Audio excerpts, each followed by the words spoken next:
Hi friends, வணக்கம். Welcome back to my channel. இன்னைக்கு நம்ம சேனலில் என்ன வீடியோ பார்க்க போகிறோன்னா, மீதமான சப்பாத்தியில் சூப்பரான எக் சப்பாத்தி தான் செய்ய போகிறோம். இது சப்பாத்தியை ஃப்ரெஷ்ஷாக ரெடி பண்ணி கூட செய்யலாம். டேஸ்ட் வந்து ரொம்பவே நல்லாயிருக்கும். கண்டிப்பாக ட்ரை பண்ணி பாருங்கள். இது செய்யறதுக்காக நம்ம சப்பாத்தியை ரெடி பண்ணி வச்சுக்கலாம். அதை வந்துட்டு இது மாதிரி ரோல் பண்ணிவிட்டு சின்ன சின்ன பீசஸாக கட் பண்ணிக்கலாம். பார்க்கும்போது நூடுல்ஸ் மாதிரியே இருக்கும்.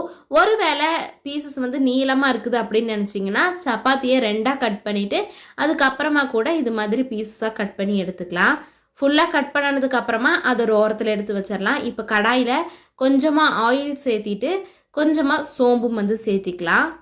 சோம்பு தான் சேர்த்தணும். கடுகு கருவேப்பிலை வந்து சேர்த்தக்கூடாது. சோம்பு சேர்த்தனா தான் டேஸ்ட் நல்லாயிருக்கும்.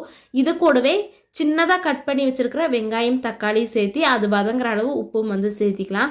நம்ம ஆல்ரெடி சப்பாத்திலேயே உப்பு சேர்த்தி இருக்கிறதுனால இந்த மசாலாவுக்கு கொஞ்சமாக உப்பு சேர்த்துனா போதும். இதெல்லாம் நல்லா வதங்கி வந்த உடனே கொஞ்சமாக இஞ்சி பூண்டு பேஸ்ட்டு சேர்த்திக்கலாம். இஞ்சி பூண்டு பேஸ்ட்டு நல்லா பச்சை வாசனை போன உடனேயே கொஞ்சமாக பிரியாணி மசால், மஞ்சள் தூள், மிளகாய் தூள் வந்து சேர்த்திக்கலாம். ஒருவேளை சாம்பார் தூள், மட்டன் மசாலா, சிக்கன் மசாலா இருந்ததுன்னா அதுவுமே கொஞ்சம் கொஞ்சம் சேர்த்திக்கலாம். டேஸ்ட் வந்து நல்லாயிருக்கும். நான் இது கூட கொஞ்சமாக மேகி மசாலாவுமே சேர்த்திருந்தேன்.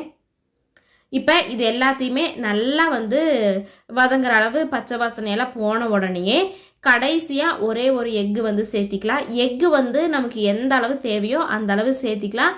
எக்கு அதிகமானாலும் பரவாயில்ல, ஆனால் கம்மியாக இருந்ததுன்னா நல்லா இருக்காது. அதனால் எக்கு கொஞ்சம் அதிகமாகவே சேர்த்திக்கலாம். நான் எடுத்துருக்கிற 2 சப்பாத்திக்கு ஒரு எக்கு கரெக்டாக இருந்துச்சு. நம்ம உடச்சி ஊற்றி இருக்கிற எக்கும் இந்த மசாலாவும் நல்லா வந்து வெந்து வரணும். பச்சை வாசனையெல்லாம் இருக்கக்கூடாது. அதுக்கப்புறமா நம்ம கட் பண்ணி வச்சுருக்கிற சப்பாத்தி சேர்த்திட்டு நல்லா மிக்ஸ் பண்ணிவிட்டு நம்ம சர்வ் பண்ணோம்னா சூப்பரான கொத்து சப்பாத்தி ரெடி ஆயிடும். மறக்காமல் ட்ரை பண்ணி பாருங்கள். உங்களோட குழந்தைங்களுக்குமே ரொம்ப பிடிக்கும். தேங்க்ஸ் ஃபார் வாட்சிங். Bye bye.